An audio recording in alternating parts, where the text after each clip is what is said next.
Welcome.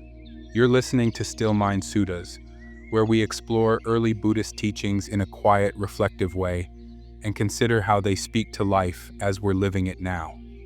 Whether this is your first time here or you're returning again, you're invited to simply settle in and listen.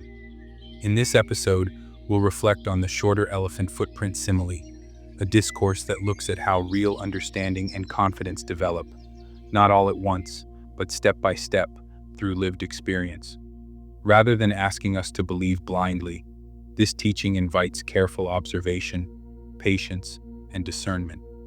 In a world that often pushes us to rush towards certainty or quick conclusions, this sutta offers a different rhythm, one that can be especially meaningful in our work, our relationships, and the quiet ways we try to make sense of our own inner lives. In this discourse, the Buddha is staying near the city of Savath, in a quiet grove offered by the benefactor Anathapindika. It is the middle of the day. Outside the city, a respected Brahmin named Janasanan is riding in a bright white chariot when he notices another wanderer, Pilotika, approaching on foot. Curious, he calls out and asks where Pilotika has been. Pilotika replies simply that he has come from a visit with Gautama, the contemplative, what many now call the Buddha. Janasanan asks what a wise person thinks of Gautama's understanding. Pilotika answers with humility. He says that it is not for him to judge the Buddha's discernment. Only someone equal in wisdom could truly measure it. And yet, he says, the Buddha is praised by the wise as the best among beings, human and divine. Pressed to explain why he holds such confidence, Pilotika offers a striking image. He compares his confidence in the Buddha to the way an experienced elephant hunter reads signs in the forest. When a hunter sees a very large footprint, long and wide, he knows a great bull elephant must have passed through. In the same way, Pilotika says, he has seen footprints left by the Buddha's teaching, and these signs reveal the stature of the one who made them. He explains what he means. He has seen skilled debaters, noble warriors, Brahmins, householders, and other contemplatives, people sharp in intellect, trained to dismantle philosophies with precision. When they hear that Gautama is coming to a town, they prepare clever questions meant to trap him. They rehearse their arguments in advance, confident they will expose a flaw in his teaching.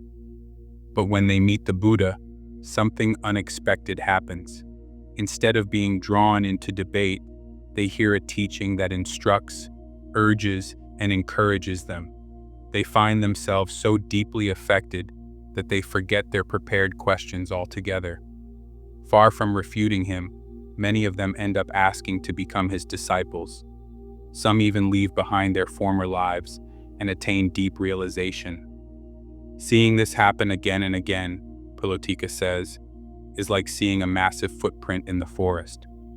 From this alone, he became convinced that the Buddha is fully awakened, that the teaching is well taught, and that the community of his disciples is practicing rightly. When Janasanan hears this, he is moved. He steps down from his chariot, arranges his robe respectfully, and bows in the direction of the Buddha, offering homage.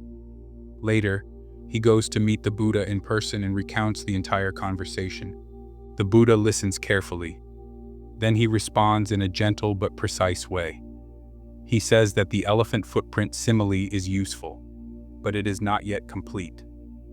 The Buddha explains that a truly skilled elephant hunter does not jump to conclusions after seeing just one sign. In an elephant forest, even large footprints can be misleading. Some female elephants are small in body but have large feet. Others are tall and leave deep marks. So the hunter follows the trail carefully. He looks for additional signs, scratch marks high on trees, tusk marks, broken branches. Only when he finally sees the great bull elephant itself, walking, standing, sitting, or lying down, does he know for certain. In the same way, the Buddha says, confidence in awakening should be based on a gradual and careful seeing, not on a single impression. He then lays out the path step by step, describing how the full footprint of awakening becomes clear. A person hears the teaching and gains confidence. They reflect on their life and see that constant busyness and attachment make deep clarity difficult. They feel drawn to a simpler way, one that allows full attention to the training of the mind. In time, they let go of possessions and social roles, shave their hair, put on simple robes, and go forth into a life of practice. From there, the Buddha describes virtue, not as rigid rules, but as a way of living that causes no harm. The practitioner refrains from killing, stealing, and sexual misconduct. They speak truthfully, avoid words that divide or wound, and choose speech that is timely, gentle, and meaningful. Their livelihood is simple and honest. They are content with basic necessities, like a bird that carries only its wings wherever it flies. This way of living brings a quiet joy, the ease of being blameless. Next comes restraint of the senses. When seeing, hearing, tasting, touching, or thinking, the practitioner does not grasp at appearances or spin stories around them. They notice experience without feeding craving or aversion. This protects the mind from being constantly pulled outward and creates a steady inner calm.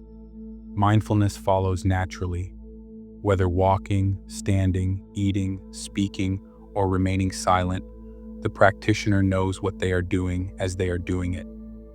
Life becomes a continuous field of awareness rather than a blur of habits. With virtue, restraint, and mindfulness established, the practitioner seeks solitude and begins formal meditation. Sitting quietly, they notice the mind's common obstacles: desire, ill will, dullness, restlessness, and doubt. As these hindrances are gradually abandoned, the mind becomes unified and clear. The Buddha then describes deep states of concentration, called jhanas. These are not mystical fantasies, but refined states of collectedness marked by increasing stillness, balance, and clarity. Joy and ease arise, then gradually give way to deep equanimity and purity of mindfulness. At each stage, the Buddha says, these are signs along the path, footprints, scratch marks, tusk marks, but still not the final confirmation. With a mind that is steady and bright, deeper knowledge becomes possible. The practitioner may recall past lives, seeing the long arc of experience across time. They may see how beings pass away and are reborn according to their actions, gaining insight into karma, the law of cause and effect. These too are powerful signs, but still not the final proof. The final knowing comes with the ending of the deepest mental outflows: craving for pleasure, craving for existence, and ignorance. The practitioner sees clearly the nature of suffering, its cause, its cessation, and the path leading to its end.